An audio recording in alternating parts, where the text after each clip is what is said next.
Hello, it's Bob Pandolfo, and thanks for tuning in to my Super Bowl analysis. Did pretty good in the playoffs after, decent season on my regular picks, but my teasers really tanked this year. First time I've had a loss on teasers since 2017. It's usually like easy money. Um, but things kind of, clarified at the end of the season. I did, and I went 3 for 3 in divisional against the spread.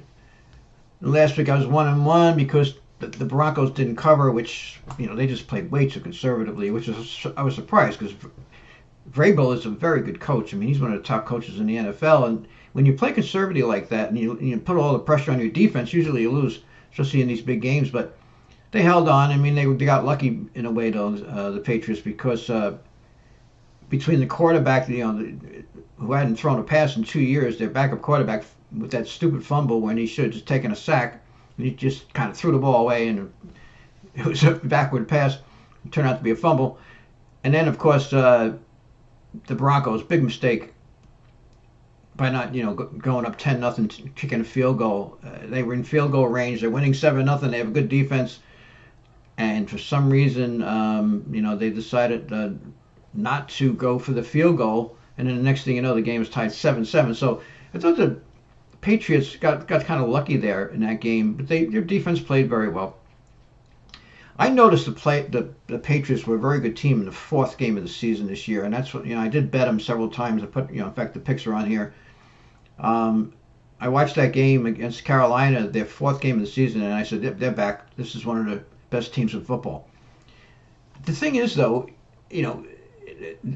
both of these teams, statistically, offensively and defensively, they're very close. If you look at the total yards from scrimmage and points and all that stuff, they're right there. These are two very good offensive and defensive teams, statistically. But the big difference is the teams that they played. So the Patriots, during the regular season, the total win and loss record of the teams they played was 113 wins to 176 losses, and that's bad. I mean, it says, like I put here, the teams they played had a win percentage of .391, which was historically low and ranked as the second easiest schedule since the league realignment in 2002. So in the last 23 years, this is the second easiest schedule that a team has played during the regular season. They only played 4 games against teams that made the playoffs, and they won one of those games and lost 3. Now they played the Bills twice, so they played the Bills, the Panthers, and the Steelers, and they were 1-3. If you look at the Seahawks, their schedule, they played teams that were 144 and 145, so basically 500 teams overall. But they played 10 games against teams that made the playoffs, and they won 8 of those 10 games. So the NFC was a lot tougher this year. I mean, there's no question about it. That's a big difference because if you look at the stats, they look very close. Like they both, have good offense, good defense. But the Seahawks,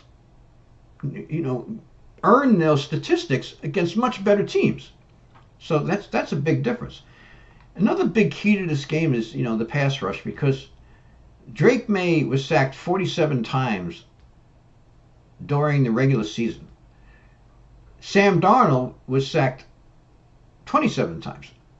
So, and the thing is, once you include the sacks in the postseason, Drake May was sacked another 15 times. So basically, he's been sacked twice as much as Sam Darnold this year.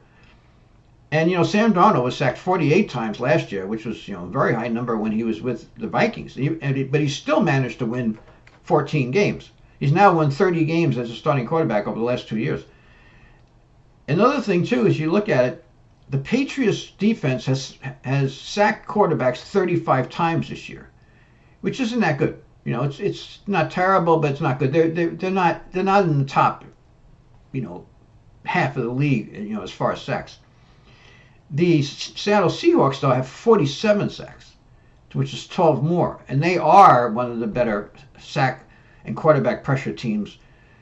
Now, to be honest, I think the Patriots, have a pretty good overall pressure rate, but again, haven't faced the really good teams.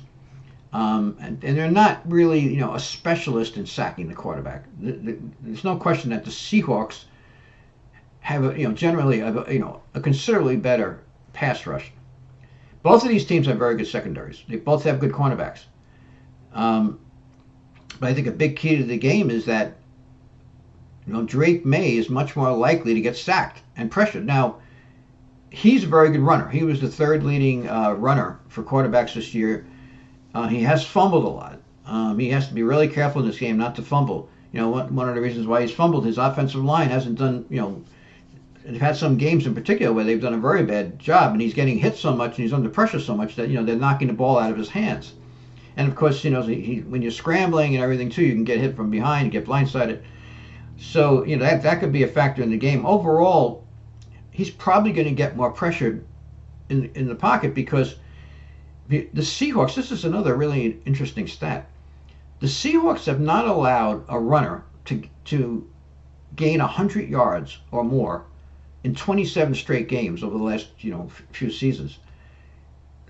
So they are as good as any team in football when it comes to stopping the run. 27 straight games. So New England has a pretty good running attack, but I don't think they're going to run that well against the Seahawks, which means that they're going to have to pass, and they're probably going to have like third and long situations, and then the Seahawks have that really good pass rush.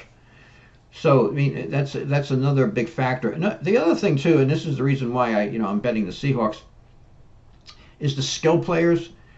If you look at the Seahawks, they have one of the best. Jackson Smith, Ninja, I think, Najimba, I guess is the way you pronounce his name. He's led the league in receiving yards. If there's anybody better than him, it would be the receiver on the Rams. But he's as good as anybody. He gets open. He's quick. He's faster, I think, than people think, because once he gets into his top gear, he can take off. So if you hit him over the middle and he's got a few yards on players, he can get along. There are players that are faster than him, but his mile per hour once he gets into his top speed is right up there. He's pretty fast. And the thing is, he's just a great receiver. And another thing too is I think they have an edge in running back, because Kenneth Walker, the Patriots have one of the top running backs in the league too, but Kenneth Walker is a better receiver. And his total yards, from scrimmage are over 1,300 yards. So that gives Darnold another receiver, besides the fact that he has two very good wide receivers. He has one of the best in the league, and then he has the veteran receiver, Cooper Kupp. And Kupp is past his prime, but still in a game like this, he's a guy that knows how to get open. I think when it comes to the skilled players, on offense in particular, the Seahawks have the better skilled players. Walker is a dangerous player, and so is of course their top wide receiver, as I mentioned. So for the Patriots to win this game, Drake May is going to have a really good game. And last week when I was saying that they played too conservatively, it didn't make any sense to do that, because Drake May's numbers throwing long, both of these quarterbacks, May and Darnold, have very good statistics throwing long downfield. Now May's overall quarterback rating is the highest in the NFL this year. He completed almost 74% of his passes. And it's not just dink and dunk. Like I said, he did well throwing downfield. Seattle is known for limiting long passes though, so he's probably going to be looking to throw to his backs and everything. If he's under pressure, I could see a couple of interceptions. He's going to have to really play an outstanding game. I think he's an outstanding quarterback. I really do. His numbers have been bad in the playoffs because he's played these fantastic defenses. The last few games, he played some of the best defenses in football, Houston and Denver. And let's see, let's just look at covers here for a second. Just look at the last three games. Yeah, Denver and Houston, the last two games, two of the top defenses. And like I said, they played way too conservative last week. I mean, they should, they're lucky they won that game. But you know, I just think the Seahawks are a better team. And 4.5 points. I mean, yeah, it could be a really tight game, but I could see the Seahawks pulling away here by 10 or maybe even more points. But two very good defensive teams. I think the Seahawks, though, a more talented offensive team, and I think overall a better defensive team too. So I think it's gonna be an exciting game, though. Lots of luck. Thanks for tuning in, and do me a favor, subscribe to my channel. I really appreciate that, and I'll be back on with my horse racing picks this weekend.